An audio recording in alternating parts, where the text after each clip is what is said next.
Hello students, बाल मंदिर बाड़मेर के इस यूट्यूब चैनल पर आप सबका हार्दिक स्वागत है। प्रिय विद्यार्थियों, लास्ट वीडियो में हमने डेटा स्ट्रक्चर के बारे में पढ़ा था। इसमें मैंने आपको बताया था कि data structure means computer system के अंदर अलग अलग प्रकार के डेटा को अलग अलग तरीके से स्टोर करने की व्यवस्था। इसमें हम मैथमेटिकल और लॉजिकल वे का इस्तेमाल करते हुए डेटा को सिस्टम में स्टोर करके रखते हैं, जिससे कि हम डेटा को आसानी से एक्सेस कर सकें। लास्ट वीडियो में मैंने आपको यही बताया था कि डेटा स्ट्रक्चर को कितने प्रकार से वर्गीकृत किया जा सकता है। उसमें उसी में से एक स्टैक भी हमारा था। स्टूडेंट, जैसे कि मैं बात करूं बिल्ट इन व्यवस्था की, तो आपके पाइथन लैंग्वेज के अंदर स्ट्रिंग, लिस्ट, टपल, सेट, इंस, ये सब सीक्वेंस प्रकार के डेटा टाइप आपने 11th क्लास के अंदर पढ़ रखे। आप जानते हो कि स्ट्रिंग मतलब कि सीक्वेंस ऑफ कैरेक्टर्स, जिनको हम डबल कोट, सिंगल कोट्स के अंदर लिखते हैं। स्ट्रिंग के अंदर एक ही प्रकार के कैरेक्टर्स की सीक्वेंस होती है। मतलब जितने भी इसमें स्ट्रिंग होते हैं वो सब क्या होते हैं? कैरेक्टर होते हैं। कैरेक्टर्स की सीक्वेंस स्ट्रिंग के अंदर होती है।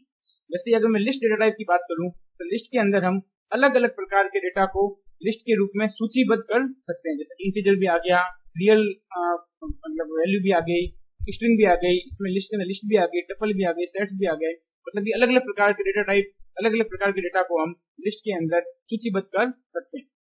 जैसे हमारी टपल थी वैसे हमारे सेट्स थे। बस फर्क इतना था कि जो हमारी लिस्ट होती है ये होती है म्यूटेबल, बाकी टपल, सेट, स्ट्रिंग ये क्या होते हैं? इम्यूटेबल। मतलब इनमें एक बार परिवर्तन, इनको एक बार बनाने के बाद इनमें चेंजेस नहीं किए जा सकते। ये सब जो डेटा टाइप है ये भी प्रकार से डेटा स्ट्रक्चर ही है, जिसके अंदर हम मल्टीपल आइटम्स को सूचीबद्ध करके रखते हैं। लेकिन ये जो आपके डेटा टाइप है ये पाइथन लैंग्वेज में आपके बने बनाए अवेलेबल है, मतलब built in data type data structure ये है। लेकिन इनके अलावा अगर हमको user defined data structure create करना हो तो हम उसका इस्तेमाल भी पाइथन लैंग्वेज के अंदर कर सकते हैं। उसी का एक एग्जांपल है आपका स्टैक। तो हम कह सकते हैं डेटा स्ट्रक्चर संचालन मतलब प्रोसेसिंग के साथ डेटा स्टोर करने। जैसे कि आपको मैंने बताया कि ये जो डेटा टाइप है, इन डेटा टाइप को आप बनाने के साथ इनके ऊपर कुछ ऑपरेशन भी परफॉर्म कर सकते हो। जैसे कि स्लाइसिंग के ऑपरेशन हो गए, ट्रेवर्सिंग के ऑपरेशन हो गए, काउंटिंग के ऑपरेशन हो गए, अपेंड के ऑपरेशन हो गए, वो सब भी आप काम इन सब के ऊपर कर सकते हो। मतलब डेटा स्ट्रक्चर बनाने के साथ आप उसके ऊपर प्रोसेसिंग भी करवा सकते हो और ऑपरेशन को भी परफॉर्म करवा सकते हो। तो ये चीज लिखी यहाँ पे, डेटा स्ट्रक्चर संचालन के साथ डेटा को स्टोर, व्यवस्थित और एक्सेस करने के लिए एक तंत्र मतलब एक मैकेनिज्म को परिभाषित करती है, जिससे डेटा पर कुशलतापूर्वक निष्पादित मतलब एफिशिएंटली परफॉर्म किया जा सकता है। मतलब डेटा स्ट्रक्चर को बनाने के साथ हम उसके ऊपर अलग अलग प्रकार के ऑपरेशन को भी परफॉर्म कर सकते हैं। यही हम डेटा स्ट्रक्चर के अंदर देखते हैं। अब स्टूडेंट, ये जो डेटा स्ट्रक्चर आप देख रहे हो, मतलब डेटा टाइप्स जो आप देख रहे हो, ये सब पाइथन लैंग्वेज के अंदर बने बनाए मौजूद है, जिनका इस्तेमाल आप डायरेक्टली करते हो।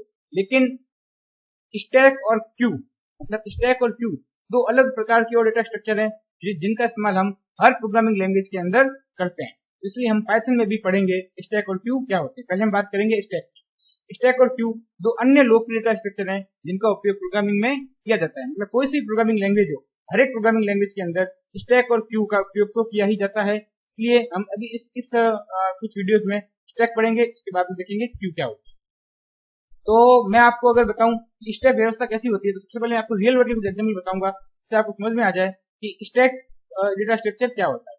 जैसे कि आप देख सकते हैं, ये मैंने लिखा है एक कुर्सियों का ढेर, मतलब pile of chairs, pile of plates और पाइल ऑफ बुक्स। मतलब ये आप इस व्यवस्था को देखो, यहाँ क्या हो रहा है, चेयर में यहाँ देखो या यहाँ देखो, यहाँ देखो क्या हो रहा है। सबसे पहले हमने फर्स्ट कुर्सी को रखा, उसके ऊपर दूसरी कुर्सी को रखा, उसके बाद तीसरी कुर्सी को रखा, चौथी, पांचवी, छठी, जितनी चाहे उतनी कुर्सी को हम रख सकते हैं। और स्टूडेंट, अगर अब हमें ये जो इन सभी चेयर्स के जो ये पूरा ढेर है इनका, अगर मुझे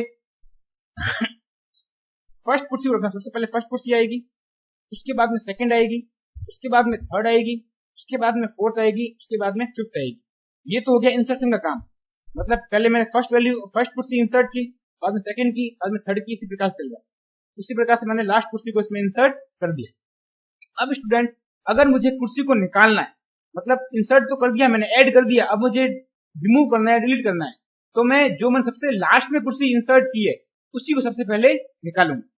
मतलब मैं बीच की कुर्सियों को निकाल नहीं सकता हूँ, तो सबसे लास्ट में मैंने जो कुर्सी इंसर्ट की है उसी को मैं निकालूंगा। ठीक है, तो सबसे लास्ट में मैंने जो पांचवी कुर्सी को इंसर्ट किया था इस ढेर के हिसाब से, तो सबसे पहले इस पांचवी कुर्सी को ही निकालूंगा। पांचवी को निकालने के बाद मैं चौथी को निकालूंगा, चौथी को निकालने के बाद मैं तीसरी को निकालूंगा। इसी प्रकार से मैं स्टैक को, मतलब जो कुर्सियों का स्टैक है, इसको मैं इसमें कुछ इंसर्ट और ऐड कर, मतलब रिमूव करता हूँ। अगर मुझे इंसर्ट करनी है तो जो सबसे लास्ट में कुछ इंसर्ट हुई उसके ऊपर करूंगा, और अगर मुझे रिमूव करनी है सबसे लास्ट जो कुर्सी सबसे लास्ट में आई है वही सबसे पहले रिमूव होगी, मतलब लास्ट इन फर्स्ट आउट। जो लास्ट में इन हुई है वही फर्स्ट आउट होगी। तो जो स्टैक होता है उसका प्रिंसिपल होता है LIFO, last in first out, last in first out. जैसे ही आप इन चेयर्स प्लेट्स का आइल देखो, इनका ढेर देखो, तो सबसे पहले कुर्सी आई, सॉरी कुर्सी नहीं, प्लेट आई, उसके बाद दूसरी आई, तीसरी आई, चौथी आई, पांचवी आई, मतलब एक कम प्लेटों का ढेर लगा रहा है। अगर हमें कोई प्लेट उठानी भी है तो हम इसके टॉप जो एंड है, तो मतलब जहां पर हमने सबसे लास्ट में कोई प्लेट इंसर्ट की है उसी प्लेट को सबसे पहले लेंगे, मतलब लास्ट इन फर्स्ट आउट। तो स्टैक जो व्यवस्था होती है स्टूडेंट, इसमें यही होता है, मतलब स्टैक की व्यवस्था के अंदर जो एलिमेंट सबसे लास्ट में इंसर्ट हुआ है उसी एलिमेंट को हम सबसे पहले डिलीट करते हैं। ऐसा नहीं है कि जो सबसे एलिमेंट पहले इंसर्ट हुआ वो वही पहले डिलीट होगा, वो ऐसा नहीं होता स्टैक के अंदर। स्टैक में होता है जो एलिमेंट सबसे लास्ट में इंसर्ट हुआ है वही एलिमेंट सबसे पहले डिलीट होगा, और जो एलिमेंट सबसे पहले इंसर्ट हुआ है वो एलिमेंट सबसे लास्ट में डिलीट होगा। अगर हम बीच में से किसी एलिमेंट को निकालने की कोशिश करते हैं तो ये बहुत ही इनकन्वीनियंट वे, मतलब बहुत बेकार तरीका होगा, इससे हमारी पूरी व्यवस्था बिगड़ सकती है। आप लोगों ने देखा होगा कि आप अगर अलमारी के अंदर कपड़े सजे हुए हैं, अगर हम बीच में से कपड़े निकाल दें तो हमारी सारी कपड़े की जो स्त्री वगैरह होती है वो सब क्या हो जाती है, बिखर जाती है। तो सबसे अच्छा तरीका ये होता है कि सबसे ऊपर के जो शर्ट वगैरह कपड़े हैं उसको ले, ताकि हमारे सारे कपड़े दिखने नहीं। तो स्टैक की व्यवस्था ऐसी ही होती है, जो सबसे पहले एलिमेंट आया है वो सबसे लास्ट में निकलता है, और जो एलिमेंट सबसे लास्ट में इंसर्ट हुआ है वो सबसे पहले निकलता है। तो आई होप स्टूडेंट आपको समझ में आया होगा स्टैक की व्यवस्था कैसी होती है। ठीक है, ये मैंने कुछ एग्जांपल ले रखे हैं, चेयर्स का एग्जांपल, प्लेट्स का एग्जांपल, बुक्स का एग्जांपल। सबसे पहले बुक जो इंसर्ट हुई है सबसे लास्ट में निकली। और स्टूडेंट जो ये स्टैक होता है इसका एक टॉप एंड होता है, जैसे आप देख रहे हो, इसका टॉप एंड ये है, इसका टॉप एंड ये है, इसका टॉप एंड ये है। तो कोई भी चीज अगर हमें इंसर्ट करनी है तो हम इस टॉप एंड से इंसर्ट करेंगे, अगर हमें कोई चीज रिमूव करनी है तब भी हम इसी टॉप एंड से रिमूव करते हैं। इंसर्ट भी इसी टॉप एंड से होगा, रिमूव भी इसी टॉप एंड से होगा। ठीक है, तो स्टैक के अंदर एक ही एंड होता है जिसको बोलते हैं हम टॉप एंड। उसी जगह से हम किसी भी एलिमेंट को इंसर्ट करते हैं और उसी एलिमेंट को डिलीट करते हैं। स्टूडेंट एक चीज और उसके अंदर होती है स्टैक के अंदर, अंडरफ्लो और ओवरफ्लो कंडीशन। फॉर एग्जांपल जैसे कि ये मेरा एक मान लो ये चेयर है, ये स्टैक है, इसमें 5 एलिमेंट है, 1 2 3 4 5। अगर मैंने फर्स्ट एलिमेंट को इंसर्ट किया, सेकंड एलिमेंट को इंसर्ट किया, थर्ड को इंसर्ट किया, फोर्थ को इंसर्ट किया, फिफ्थ को इंसर्ट किया, और जैसे ही मैंने 5 एलिमेंट इंसर्ट किया मेरे स्टैक की साइज बढ़ गई। अब जैसे स्टैक आप बनाओगे उसकी कोई एक फिक्स साइज भी दोगे, अगर वो साइज बढ़ गई उसके बाद भी अगर आप वो और एलिमेंट इंसर्ट करना चाहते हो तो उसे कहेंगे ओवरफ्लो। जैसे कि पानी का गिलास है, पानी से फुल भर गया, ऊपर और पानी डालोगे तो क्या होगा, पानी ओवरफ्लो होकर नीचे गिरने लग जाएगा। तो यही होता है स्टैक के अंदर, अगर स्टैक की साइज बढ़ गई है तो आप और स्टैक की साइज बढ़ जाने के बाद उसमें नया एलिमेंट इंसर्ट करना चाहोगे तो वो कहलाएगी हमारी ओवरफ्लो कंडीशन। ठीक है, वैसे ही एक होती है अंडरफ्लो कंडीशन। जैसे कि मैं स्टैक में से आइटम को डिलीट कर रहा हूँ, मैंने फर्स्ट आइटम डिलीट किया, फिर बाद में सेकंड किया, जब मैं सबसे मतलब टॉप का आइटम उसको डिलीट किया, उसके बाद में टॉप हो गया ये, इसको डिलीट किया, उसके बाद में टॉप हो गया ये, इसको डिलीट किया, उसके बाद टॉप हो गया ये, इसको डिलीट किया, उसके बाद टॉप हो गया ये, इसको डिलीट किया। मतलब कि स्टैक के अंदर से मैंने सभी एलिमेंट को डिलीट कर दिया, स्टैक पूरा मेरा खाली हो गया। उसके बाद में भी खाली स्टैक के अंदर से भी अगर मैं किसी एलिमेंट को डिलीट करने की कोशिश करता हूँ तो वो कहलाएगी मेरी अंडरफ्लो कंडीशन। वैसे भी मैं आपको इसका प्रैक्टिकली बताऊंगा, अभी आप थ्योरी के रूप में समझ। ठीक है, तो 2 कंडीशन होती है, अंडरफ्लो और ओवरफ्लो। स्टैक हमारा खाली है, खाली स्टैक के अंदर से भी अगर हम कुछ डिलीट करने की कोशिश करते हैं तो उससे बोलेंगे हम अंडरफ्लो कंडीशन। और स्टैक हमारा भरा हुआ है और हम भरे हुए स्टैक के अंदर कुछ नया एलिमेंट इंसर्ट करने की कोशिश करते हो तो वो आएगी हमारी ओवरफ्लो कंडीशन। ठीक है स्टूडेंट, तो ओवरफ्लो और अंडरफ्लो कंडीशन और एक हमारा टॉप एंड और last in first out, LIFO principle, इन चीजों को आप याद रखें। ठीक है, ये कुछ मैंने एग्जांपल बताए थे, तो इसके बारे में आपको कुछ थोड़ी बता दूं। जैसे कि स्टैक एक विशेष प्रकार का लीनियर डेटा स्ट्रक्चर है। लीनियर मतलब क्या होता है, रैखिक, जो मतलब एक ही दिशा में आगे बढ़ता है। जैसे आप देख सकते हैं यहाँ पे ये एक ही दिशा में, मतलब खड़ी दिशा में आगे बढ़ेगा। ठीक है, एक ही दिशा में आगे बढ़ते हैं। ठीक है, इनको बोलते हैं रैखिक, लीनियर डेटा स्ट्रक्चर। स्टैक एक विशेष प्रकार का लीनियर डेटा स्ट्रक्चर होता है जो कि LIFO last in first out के सिद्धांत पर कार्य करता है। मतलब कौन सा प्रिंसिपल है? Last in first out. जो सबसे लास्ट में इंसर्ट हुआ है वही सबसे फर्स्ट, तब वही सबसे पहले आउट होगा, वही सबसे पहले डिलीट होगा। ठीक है, अर्थात वो आइटम जो सबसे अंत में ऐड किया जाता है उसे सबसे पहले रिमूव कर दिया जाता है, तथा जो आइटम सबसे पहले ऐड किया जाता है उसे सबसे अंत में रिमूव किया जाता है। मतलब ये कौन सी व्यवस्था हो गई? लिफो व्यवस्था, last in first out principle. Stack में किसी आइटम को डालने मतलब इंसर्ट करने तथा रिमूव मतलब डिलीट करने के लिए सिर्फ एक एंड होता है, जिसे हम कहते हैं टॉप एंड। क्या कहेंगे? Top and. मतलब टॉप एंड से ही हम किसी आइटम को डिलीट करते हैं और किसी आइटम को रिमूव करते हैं। इसमें केवल एक टॉप एंड ही आइटम्स को ऐड और रिमूव किया जा सकता है। मतलब इसमें केवल एक टॉप एंड से ही आइटम को रिमूव और ऐड कर सकते हैं, डिलीट और इंसर्ट कर सकते हैं। स्टैक एक ऑर्डर्ड सूची है, मतलब एक क्रम के अंदर चलता है। ठीक है, तो कोई ये अनऑर्डर्ड नहीं है, एक क्रम के अंदर सूचीबद्ध तरीके से इसमें काम करते हैं हम, जिसमें इंसर्शन और डिलीशन केवल एक छोर से किया जाता है, जिसे टॉप कहा जाता है। ठीक है, ये की बात दोनों का मतलब टॉप एंड से ही हम इंसर्शन और डिलीशन परफॉर्म करते हैं। स्टैक का प्रयोग ज्यादातर सभी प्रोग्रामिंग लैंग्वेज में किया जाता है और इसे स्टैक इसलिए कहा जाता है क्योंकि यह एक रियल वर्ड के स्टैक की तरह व्यवहार करता है। ठीक है, इसका एग्जांपल क्या होगा? जैसे रियल वर्ड का एग्जांपल किताबों का ढेर, जैसा भी मैंने आपको दिखाया, चूड़ियां पहनना और निकालना। जैसे कि किसी लेडीज ने अपने हाथ में चूड़ियां पहनी है, माना कि उसने अपने हाथ में 10 चूड़ियां पहनी है, तो सबसे पहले वो फर्स्ट चूड़ी पहनेगी, बाद में सेकंड, बाद में थर्ड, बाद में फोर्थ, इसी प्रकार वो 10 चूड़ियां पहनेगी।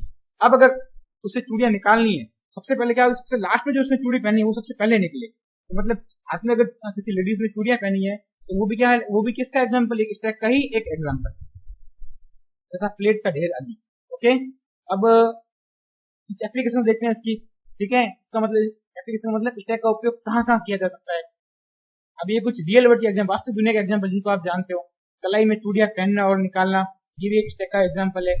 अलमारी में सहेज के रखे कपड़ों का ढेर, ये भी एक स्टैक का एग्जाम्पल है। स्टूडेंट, जैसे कि आप लोग सोचते होंगे कि हम लोग तो कपड़े बीच से भी निकाल लेते हैं, तो वो एक इनकन्वीनियंट वे होता है। कंप्यूटर सिस्टम के अंदर आप ऐसा नहीं कर सकते। कंप्यूटर सिस्टम के अंदर आप अगर स्टैक को as an data structure use कर रहे हो तो आप उसके अंदर से जो सबसे लास्ट एलिमेंट इंसर्ट किया उसी से पहले निकालो। ठीक है, ये कुछ रियल वर्ड के एग्जाम्पल हो गए। अब अगर मैं आपको बताऊं कि हम सिस्टम के अंदर टेक्निकली कहाँ इनका इस्तेमाल करते हैं, तो आप देख सकते हो डॉक्यूमेंट या फोटो एडिटिंग में उंडू या रेडो के कार्य के लिए स्टैक का उपयोग किया जाता है। फॉर एग्जाम्पल, आप कोई MS वर्ड के अंदर डॉक्यूमेंट बना रहे हो, आपने उसमें कुछ कंटिन्यू कुछ काम कर दिया। अगर आप उंडू करते हो तो सबसे लास्ट में आपने जो काम किया वो उंडू होगा, उसके बाद दोबारा उंडू करते हो तो उससे पहले वाला और दोबारा उंडू करते हो उससे पहले वाला। जैसे कि आपने किसी डॉक्यूमेंट के अंदर 5 काम कर रखे और अगर उंडू किया तो 5वां काम पहले उंडू होगा, वो हो जाने के बाद दोबारा उंडू करते हो तो चौथा काम होगा, उसके बाद दोबारा करते हो तीसरा होगा, उसके बाद दोबारा दूसरा होगा। इस प्रकार से आप उंडू करते हो। वैसे ही रेडो में मतलब रेडो उंडू मतलब अनडन, रेडो मतलब रीडन। जैसे आप रीडन करते हो, उंडू करने के बाद वापस रीडन करोगे। जैसे कि आपने 2 तक उंडू कर दिया, रीडन करते हो तीसरा होगा, चौथा होगा, फिर 5वां होगा। मतलब रीडन का मतलब क्या होगा? इंसर्शन। उंडू मतलब क्या हो गया? डिलीशन। तो इसका इस्तेमाल भी हम स्टैक के अंदर करते हैं उंडू और रेडो में। वेब ब्राउजर में बैकवर्ड और फॉरवर्ड की फीचर के लिए इसका यूज किया जाता है। इसका इस्तेमाल कैसे कर सकते हैं? देखो, आप एग्जांपल दूं आपको मैं। मान लो कि आप गूगल पर कोई वेबसाइट पर एक्सेस कर रहे हो, गूगल पर कोई वेबसाइट है आपने देखी, उसको आप एक्सेस करते हो, उसके ऊपर आप एक लिंक, उस लिंक पर आपने क्लिक किया तो आप पेज 1 पे गए। उस पेज 1 पर एक और लिंक है, उस पर आपने क्लिक किया तो आप पेज 2 पर गए। पेज 2 पर एक और लिंक है, उस पर आपने क्लिक किया तो आप पेज 3 पर गए। इस प्रकार से आप आगे आगे जा रहे हैं। अब अगर आप बैक स्पेस दबाते हो, मतलब बैकवर्ड बटन को दबाते हो, तो आप पेज 3 से पेज 2 पर आओगे, पेज 2 से पेज 1 पे आओगे। ठीक है, तो मतलब सबसे पहले पेज आया पेज 1, उसके बाद आया पेज 2, उसके बाद आया पेज 3। लेकिन बैकवर्ड बटन दबाने के बाद क्या हुआ? पेज 3 पहले गया, बाद में पेज 2 गया, बाद में पेज 1 गया। तो ये भी एक स्टैक की व्यवस्था होती है। जैसे फॉरवर्ड करते हो तो पेज 1 के बाद पेज 2 आएगा, पेज 2 के बाद पेज 3 आएगा। तो ये फॉरवर्ड और बैकवर्ड, यहाँ पर भी हम स्टैक का इस्तेमाल करते हैं। मेमोरी मैनेजमेंट में इसका उपयोग किया जाता है और इसको ग्राफ ट्रेवर्सल एल्गोरिथम में भी इस्तेमाल किया जाता है। स्टूडेंट, ग्राफ अगर आपके कोर्स में नहीं है तो इस बारे में ज्यादा डिटेल में हम बात नहीं करेंगे इन चीजों के बारे में। ठीक है, आपको बेसिक पता होना चाहिए कि स्टैक व्यवस्था क्या होती है। अब स्टूडेंट, अब देखते हैं स्टैक के कुछ ऑपरेशन कि मतलब स्टैक को हम किस प्रकार से परफॉर्म करते हैं। स्टूडेंट, जब भी हम स्टैक व्यवस्था की बात करते हैं तो स्टैक के अंदर जब भी कोई नया एलिमेंट इंसर्ट करना होता है उसको हम बोलते हैं पुश ऑपरेशन, और स्टैक के अंदर से जब हम एलिमेंट को डिलीट करते हैं उसको हम बोलते हैं पॉप ऑपरेशन। ठीक है, तो 2 प्रकार के ऑप्शन होते हैं इसके अंदर, पुश और पॉप। पहला कौन सा है आपका? Push operation. जब स्टैक में आइटम को इंसर्ट किया जाता है तो वह पुश ऑपरेशन कहलाता है। और यदि स्टैक फुल होता है तो ओवरफ्लो कंडीशन आती है, मतलब स्टैक हमारा भरा हुआ है, ठीक है। तो हम स्टैक के अंदर और कोई नया आइटम इंसर्ट नहीं कर सकते हैं, इसलिए हमारी क्या कंडीशन आएगी, ओवरफ्लो कंडीशन आएगी। जैसे पॉप, जब स्टैक में आइटम को डिलीट किया जाता है तो इस ऑपरेशन को पॉप ऑपरेशन कहते हैं।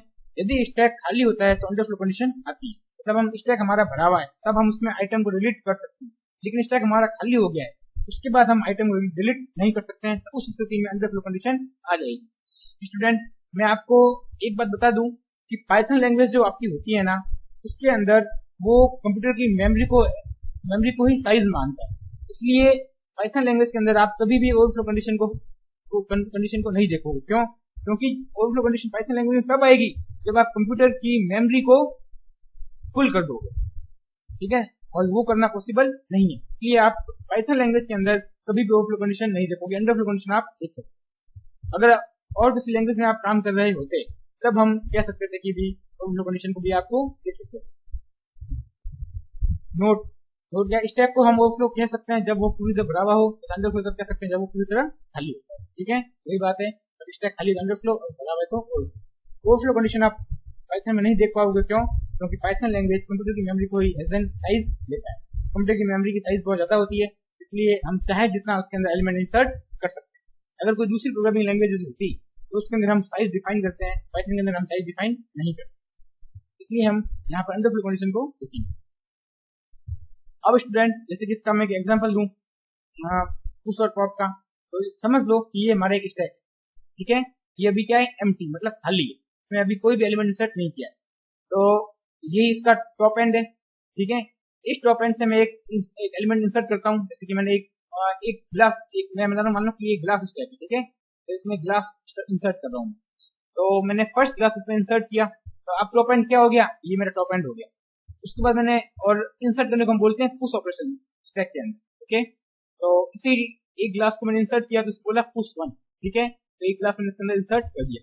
उसके बाद इसी टॉप एंड से मैंने दूसरा ग्लास इंसर्ट किया तो इसको लिखा मैंने पुश 2, ठीक है। अपने टॉप एंड कौन सा है, ये वाला। अब अगर मुझे पॉप करना है, पॉप मतलब कि मुझे स्टैक के अंदर से किसी आइटम को रिमूव करना है, इसको डिलीट करना है, तो मैं टॉप एंड से ही करूंगा। सबसे पहले मेरा दूसरा ग्लास रिमूव होगा, पहला ग्लास रिमूव नहीं होगा। तो आप देख सकते हैं टॉप एंड से मैंने सबसे पहले दूसरे ग्लास को पॉप कर दिया। पॉप मतलब कि इसको डिलीट करना। 2 विल बी रिमूव, मतलब दूसरा ग्लास था वो क्या हो गया, हमारा रिमूव हो गया। उसके बाद मैंने किया पुश 3, मतलब तीसरे ग्लास को डाला इसके अंदर। अब स्टूडेंट दूसरा ग्लास तो उसके अंदर है नहीं, वो हमने पॉप कर दिया, डिलीट कर दिया, तो 1 के बाद क्या आ गया, हमारे सीधा 3 आ गया। तो वो हमने क्या कर दिया, पॉप कर दिया। तो हमने इसके अंदर ये ग्लास नंबर 3 डाल दिया। अब टॉप एंड हमारा क्या हो गया, ये वाला हो गया। उसके बाद किया पुश 4, मतलब हमने एक और इसके अंदर एलिमेंट को हमने इसके अंदर टॉप इंसर्ट करवाया। तो टॉप एंड पहले क्या था, 3 था, इसी एंड से हमारा इंसर्ट होगा। तो हमने टॉप एक और मतलब ये ग्लास जो देखना है, समझना, ये वैल्यूज है, एलिमेंट्स, इसको मैंने इंसर्ट करा दिया।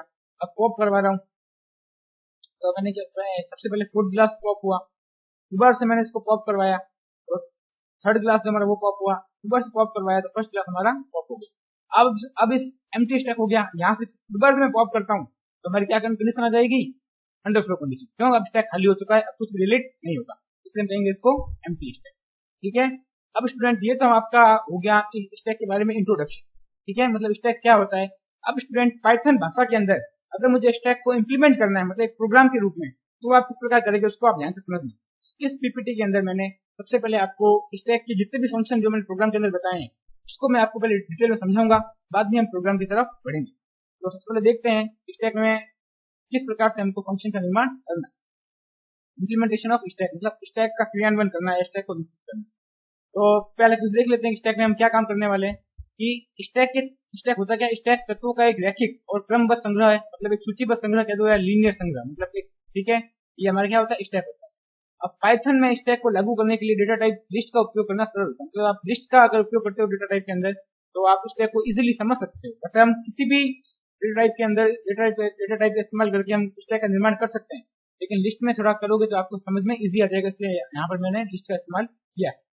स्टैक के कार्यान्वयन इंप्लीमेंटेशन के लिए सूची के बिल्ट इन मेथड्स अपेंड और पॉप का इस्तेमाल हम कर रहे हैं। मतलब अपेंड का इस्तेमाल हम करेंगे इंसर्ट करने के लिए, पॉप भी हमारा एक बिल्ट इन फंक्शन है, जिसका इस्तेमाल हम किसी आइटम को डिलीट करने के लिए करते हैं। तो डिलीट करने के लिए हम पॉप फंक्शन का इस्तेमाल करेंगे और इंसर्ट करने के लिए हम अपेंड फंक्शन का इस्तेमाल करेंगे, ठीक है। मतलब जो मैं अभी आपको स्टैक बना के दिखाऊंगा, उसके अंदर हम एक लिस्ट का इस्तेमाल करेंगे और उस लिस्ट के अंदर जो लिस्ट होगी वो स्टैक की तरह काम करेगी और उसके अंदर हम वैल्यू को इंसर्ट करने के लिए अपेंड फंक्शन का और डिलीट करने के लिए पॉप फंक्शन का इस्तेमाल करेंगे। इसके कुछ महत्वपूर्ण बिंदु देख लो कि इंसर्ट डिलीट एलिमेंट, जो मतलब एलिमेंट क्या होंगे, क्लासेस होंगे, मतलब जो मैं वैल्यूज दूंगा एज उनका वेरिएबल नाम क्या होगा, क्लासेस होगा। चेक, फिर सेकंड पहले तो हम करेंगे इंसर्ट और डिलीट, उसके बाद हम चेक करेंगे check is the stack is empty, मतलब स्टैक हमारा खाली तो नहीं है, तो स्टैक हम इंसर्ट और डिलीट करने के अलावा ये भी चेक करेंगे स्टैक के अंदर कि वो खाली तो नहीं है। स्टैक में कुल एलिमेंट संख्या का पता लगाएंगे, स्टैक में टॉप मोस्ट एलिमेंट को रीड करेंगे, मतलब स्टैक का सबसे ऊपर का एलिमेंट क्या है उसको हम पढ़ेंगे और ये सब काम हम अभी अपने आने वाले प्रोग्राम के अंदर करने वाले हैं। इससे कुछ फंक्शन वगैरह समझ लो एक बार आप। सबसे पहले क्रिएट एन एम्प्टी स्टैक, तो एम्प्टी स्टैक क्रिएट करने के लिए क्या करूंगा, मैं एक लिस्ट बनाऊंगा, ठीक है। क्लास स्टैक मेरी एक लिस्ट का नाम है, इसके अंदर मैंने एक लिस्ट फंक्शन का इस्तेमाल किया है। लिस्ट फंक्शन क्या करेगा, एक एम्प्टी लिस्ट को क्रिएट करके देगा। उसके बाद function name is empty to check whether the stack glass stack is empty, मतलब स्टैक का नाम क्या है, ग्लास स्टैक, ठीक है। ग्लास स्टैक क्या है, स्टैक का हमारा नाम है, तो ग्लास स्टैक एम्प्टी और नॉट, मतलब स्टैक को चेक करना कि वो खाली नहीं खाली है या नहीं, मतलब इस फंक्शन जो फंक्शन है मेरा इज एम्प्टी, जो मैंने बनाया फंक्शन का नाम है इज एम्प्टी, ये क्या चेक करेगा कि जो हमारा ग्लास स्टैक है ये खाली है या भरा हुआ है। अब खाली इसके लिए क्या करेंगे हम, इफ लेंथ, अगर उसकी लेंथ 0 के बराबर है रिटर्न ट्रू, मतलब 0 है तो इसका मतलब क्या, वो खाली है, एल्स रिटर्न फॉल्स, अगर 0 नहीं है तो इसका मतलब क्या, स्टैक के अंदर कोई ना कोई वैल्यू। तो ये फंक्शन किस लिए बनाया मैंने, ये चेक करने के लिए स्टैक हमारा खाली है या नहीं। ये मैं आपको फंक्शन अलग से इसलिए बता रहा हूँ ताकि प्रोग्राम पूरा बनेगा उसमें आपको अलग से फंक्शन समझने की जरूरत नहीं।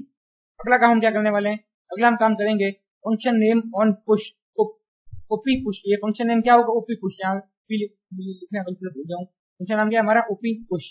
ये क्या होगा, पुश फंक्शन का इस्तेमाल हम कब करते हैं, वैल्यू को इंसर्ट करने के लिए, कहाँ पे, स्टैक के। तो स्टैक में हम क्या करेंगे, वैल्यू को इंसर्ट करने के लिए ओपी पुश फंक्शन का इस्तेमाल करेंगे। तो ये फंक्शन क्या काम आएगा, स्टैक में एलिमेंट को इंसर्ट करेंगे, ठीक है, ओपी पुश। यहाँ पर दो आर्ग्यूमेंट है स्टूडेंट, पहला है ग्लास स्टैक जो है हमारे स्टैक का नाम, दूसरा है एलिमेंट। ग्लास स्टैक में क्या होगा कि मतलब वो स्टैक जिसके अंदर एलिमेंट इंसर्ट करना है, और एलिमेंट क्या होगा, वो एलिमेंट जो स्टैक के अंदर इंसर्ट किया जाना है, ठीक है। और ग्लास स्टैक डॉट अपेंड, जैसे मैंने आपको बताया था कि अपेंड फंक्शन का इस्तेमाल हम किसी भी स्टैक के अंदर वैल्यू को इंसर्ट करने के लिए करेंगे।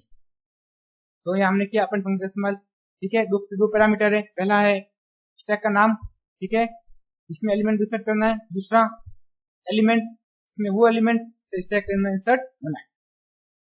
इसके बाद में फंक्शन नेम साइज, ये क्या बताएगा, स्टैक की साइज की, मतलब स्टैक में नंबर ऑफ एलिमेंट कितने। Function name size to read the number of element, कुल एलिमेंट की संख्या इन द ग्लास स्टैक, मतलब ग्लास स्टैक के अंदर टोटल नंबर ऑफ एलिमेंट कितने होंगे इनकी संख्या को मतलब बताएगा। तो एफ साइज ग्लास स्टैक, मतलब ग्लास स्टैक में साइज बताएगा।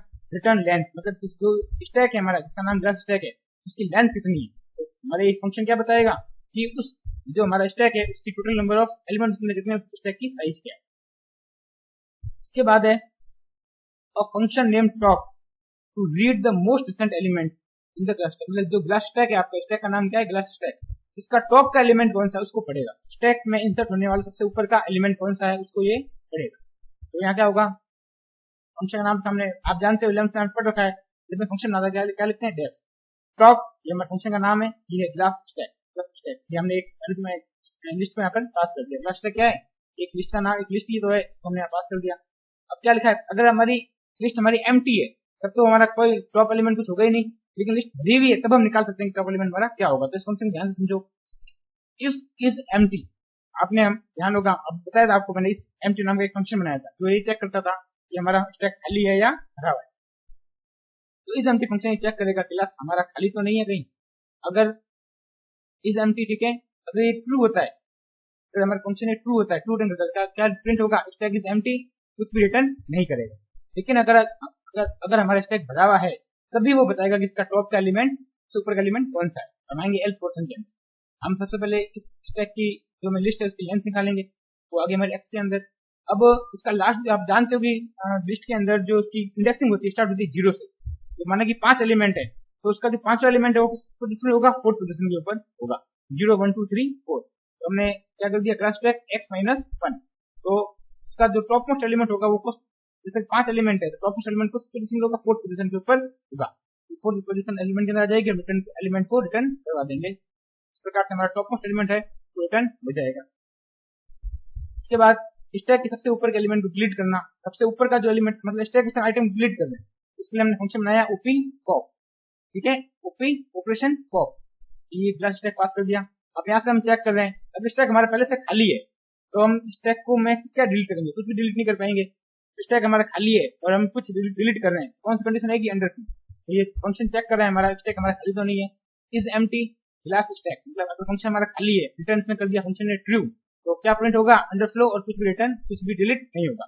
लेकिन अगर हमारा स्टैक खाली नहीं है तो हम आएंगे एल्स पोर्शन के अंदर, और जो फंक्शन है हमारा बिल्ट इन फंक्शन पॉप, ये क्या कर देगा, उसके लास्ट एलिमेंट जो भी है उसको क्या कर देगा, डिलीट कर देगा। तो क्या लिखा हमने, रिटर्न स्टैक डॉट पॉप, मतलब लास्ट एलिमेंट को डिलीट करके हमको दिखा देगा।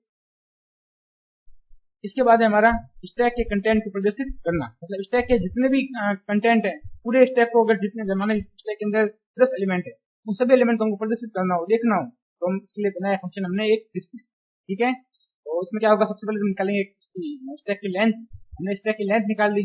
लेंथ निकालने के बाद current element in the stack का, सबसे करंट एलिमेंट स्टैक का कौन सा होगा वो प्रिंट करेंगे, और हमने लगाया यहाँ पे लूप। अब लूप्स को ध्यान से समझना स्टूडेंट। फॉर एग्जाम्पल हमारे स्टैक में 5 एलिमेंट, कितने एलिमेंट है 5।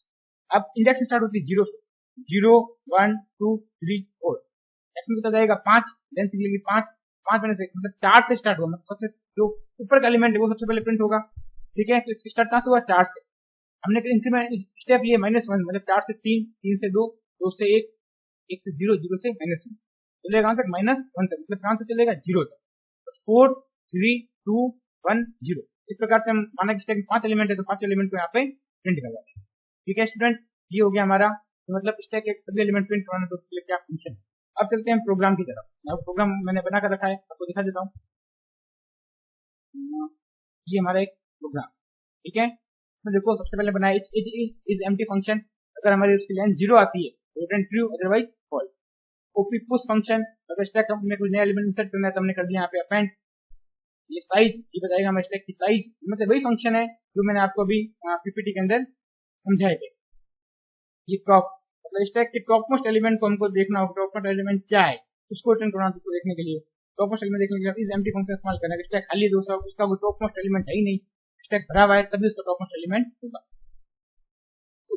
ओपी पॉप एलिमेंट को अगर स्टैक से डिलीट करना हो तो उसके लिए हमने बनाया ओपी पॉप नाम का फंक्शन।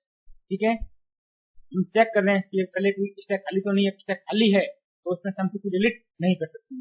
उसके बाद में डिस्प्ले, मतलब स्टैक के सभी एलिमेंट को अगर हमको डिस्प्ले करवाना हो तो हम उस डिस्प्ले फंक्शन का इस्तेमाल करें। ये सारे फंक्शन मैंने आपको पीपीटी के अंदर समझा दिए। अगर आपको नहीं समझ में आए हो एक बार आप वीडियो को दोबारा से पीछे कर करके सुनो, मैं क्या कह रहा हूँ उसको समझने की कोशिश करो। ठीक है, और वैसे ये फंक्शन है, इन सबका इस्तेमाल आपने 11th क्लास में किया है, तो आप अगर आप थोड़ा सा ध्यान लगाते हो तो इन सभी फंक्शन को आप समझ जाओगे, जैसे मैंने आपको समझा भी दिए। ये तो सारे हो गए हमारे फंक्शन। अब हमको स्टैक का इम्प्लीमेंटेशन करना है। ठीक है, फंक्शन को हमने बना दिए, अब स्टैक के अंदर हमको सारे ये जो फंक्शन बनाएंगे इस्तेमाल भी तो करना है। तो हम सबसे पहले हमने क्या बनाया, क्लास स्टैक नाम का एक एम्प्टी लिस्ट क्रिएट कर दी, क्रिएट एन एम्प्टी लिस्ट। अब हम कर रहे हैं add element to stack, stack के अंदर एलिमेंट को ऐड कर रहे हैं। तो सबसे पहले हमने एलिमेंट लिया ग्लास 1, क्या नाम था हमारा एलिमेंट है glass 1, pushing element glass 1, element में क्या है ग्लास 1, और हमने फंक्शन का कौन सा इस्तेमाल किया, ओपी पुश। सबसे पहले हमारा स्टैक ग्लास स्टैक खाली था, देख सकते हो आप यहाँ पे खाली है, कुछ भी नहीं है। इस स्टैक के अंदर हमने पहला एलिमेंट इंसर्ट कर दिया जो क्या था हमारा ग्लास 1, स्टैक में चला गया ग्लास 1। इस प्रकार से हम ग्लास 2 को इंसर्ट कर रहे हैं, तो आप स्टैक के ग्लास स्टैक जो है हमारा लिस्ट है जिसमें हम ग्लास 1 और ग्लास 2 को इंसर्ट कर चुके हैं। ठीक है, ग्लास 1 इंसर्ट किया, ग्लास 2 इंसर्ट किया, ओपी पुश नाम के हमने फंक्शन का इस्तेमाल यहाँ पे किया। तो यहाँ पे हमने क्या किया, function calling. Display number of element in the stack, मतलब नंबर ऑफ एलिमेंट की संख्या ज्ञात करनी है, कितने एलिमेंट स्टैक के अंदर हैं। तो हमने क्या किया, current number of element stack की साइज फंक्शन का इस्तेमाल किया। साइज क्या बताता है, स्टैक की लेंथ। यहाँ हमने 2 एलिमेंट इंसर्ट किए, यहाँ लेंथ क्या बताएगा हमारा 2। Delete an element from the stack, stack में से कोई एलिमेंट डिलीट करना है तो हमने क्या किया, पॉप फंक्शन का इस्तेमाल किया, ओपी पॉप। ये हमने बताया तो ऊपर मैंने आपको ओपी पॉप फंक्शन क्या करता है, एलिमेंट में से एलिमेंट को डिलीट करता है। यहाँ पर हमने बिल्ट इन फंक्शन इस्तेमाल किया पॉप का। ठीक है, तो ये पॉप फंक्शन मदद से एलिमेंट को डिलीट कर दिया। अब एलिमेंट डिलीट कौन सा हुआ वो चला गया एलिमेंट के अंदर, बता दिया पॉप एलिमेंट इज, जो एलिमेंट डिलीट हुआ वो हमने यहाँ पर प्रिंट करवा दिया। अब वापस एलिमेंट इंसर्ट किया हमने ग्लास 3। ठीक है, एक एलिमेंट को यहाँ पे हमने एक और इंसर्ट करके दिखा दिया, तो ग्लास 3 एलिमेंट के अंदर इंसर्ट हो गया। वैसे ही अगर मैं क्लास 4 को इंसर्ट करना चाहूँ तो वो भी कर सकता हूँ। उसके बाद क्लास 4 भी इंसर्ट कर देता हूँ। ठीक है, क्लास 4 को मैंने एक एलिमेंट और इंसर्ट कर दिया। 2 तो मैंने डिलीट कर दिया है, तो 1, 3 और 4 इसके अंदर रहेगा। ठीक है, अब अगर मैं चाहता हूँ कि लास्ट एलिमेंट कौन सा मेरा क्लास 4 है, तो मैंने क्लास 3 को पुश किया, बाद में 4 को पुश किया, तो टॉप मोस्ट एलिमेंट कौन सा होगा, क्लास 4। यहाँ से मेरा टॉप का एलिमेंट जो होगा, यहाँ फंक्शन को कॉल करवाया मैंने टॉप फंक्शन को, वो मेरा यहाँ से कॉल हो जाएगा। उसके बाद सभी मेरे को एलिमेंट देखने हैं, तो मैंने डिस्प्ले फंक्शन को कॉल करा दिया, इससे मैं स्टैक के सभी एलिमेंट को देख सकता हूँ। डिस्प्ले फंक्शन की डेफिनेशन कहाँ दी है मैंने, यहाँ पर दिए, देखो यहाँ पे डिस्प्ले फंक्शन की डेफिनेशन दी है यहाँ पे। यहाँ से मैं सभी एलिमेंट्स को डिस्प्ले करवा रहा हूँ। ठीक है, अब लास्ट में है delete all element from the stack. अब स्टैक के सभी एलिमेंट को डिलीट करना है मुझे। ठीक है, तो इसके लिए मैंने एक यहाँ पे फंक्शन बनाया। क्या बनाया कि सबसे पहले i इक्वल टू 0, अगर स्टैक की साइज 0 से बड़ी है, ठीक है, तब तक मेरा लूप चलेगा और कॉपी फंक्शन का इस्तेमाल यहाँ पे कर रहा हूँ। मतलब स्टैक के सभी एलिमेंट को मैं यहाँ पे डिलीट करता हुआ चल रहा हूँ, और यहाँ पर मैं कर रहा हूँ जो एलिमेंट डिलीट हो रहा है उसकी यहाँ पर वैल्यू प्रिंट होती जा रही है। लास्ट में हो जाए stack is empty now, stack हमारा क्या हो जाएगा, खाली। अब इस प्रोग्राम को स्टूडेंट मैं आपको रन करवा कर दिखाता हूँ। ठीक है, इसको आप देखो इस आउटपुट को। ठीक है, हमारा प्रोग्राम स्टार्ट कहाँ से होता है, ये यहाँ। ठीक है, और इस प्रोग्राम को देखें। ठीक है, सबसे पहले पुशिंग एलिमेंट, तो पुशिंग एलिमेंट क्लास 1, उसके बाद में पुशिंग एलिमेंट क्लास 2। ठीक है, यहाँ पुश का इस्तेमाल किया हमने, सभी एलिमेंट को यहाँ पे पुश कर दिया, क्लास 1 को क्लास 2। अब नेक्स्ट हम कहाँ पर आए, current number of element stack, 2 element insert किए हमने, तो क्या है, current number of element stack is 2। जैसे 2 एलिमेंट ही थे तो क्या आ गया यहाँ पे, 2 एलिमेंट यहाँ पर साइज क्या आ गई, 2। स्टैक की साइज क्या थी हमारी, अब यहाँ पे 2 हो गई।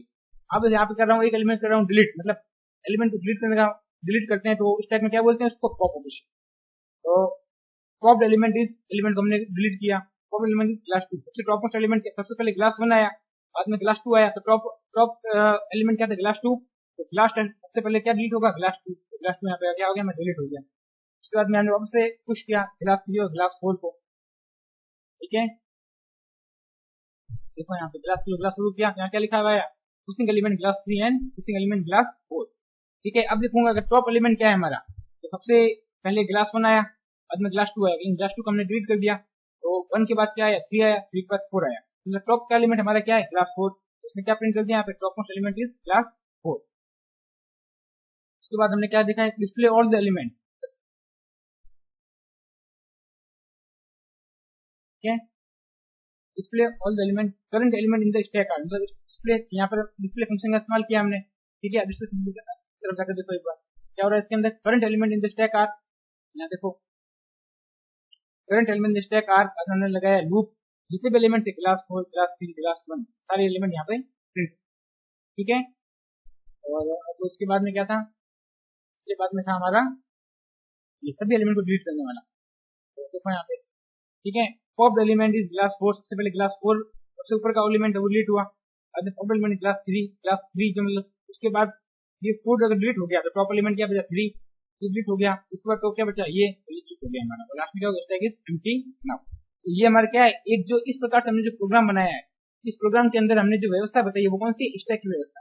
इस प्रकार से भी हम कंप्यूटर सिस्टम के अंदर डेटा को स्टोर करके रख सकते हैं। स्टूडेंट, ये आज की इस वीडियो में मैंने आपको बताया है स्टैक क्या होता है और उसको किस प्रकार प्रोग्राम के रूप में इंप्लीमेंट करके हम देखते हैं।